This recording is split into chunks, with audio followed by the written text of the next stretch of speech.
Welcome welcome welcome. आप ही लोग का इंतजार था मुझे। तुमने झूठ बोला हमारे साथ। हाँ, झूठ मैंने बोला था इसकी बेहतरी के लिए। क्या हो गया निम्रा को? इतनी बेवकूफ तो कभी भी नहीं थी। याद आया? वही घर, वही जगह। उसे घर बुलाओ, उससे कहो कि निम्रा को तलाक दे। आपको पता है ये सब करने पे मजबूर करने वाली मुझे आप है। यही लाए थे ना उसे।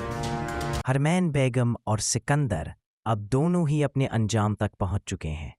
हरमैन बेगम को तो अब फरीद साहब बहुत ज़्यादा बातें सुनाएंगे कि जब दाइम इन लोगों के घर पर रिश्ता लेकर आया था तो इसलिए ये सब उन्हें क्यों नहीं बताया, और अब तो उन लोगों को ये भी पता चल जाएगा कि उनकी फैक्ट्री में आग भी हरमैन बेगम ने ही लगवाई थी। साथ ही साथ उन्हें अब दाइम के ठिकाने के बारे में भी पता चल जाएगा, और वो लोग जब वहाँ पहुँचेंगे तो उन्हें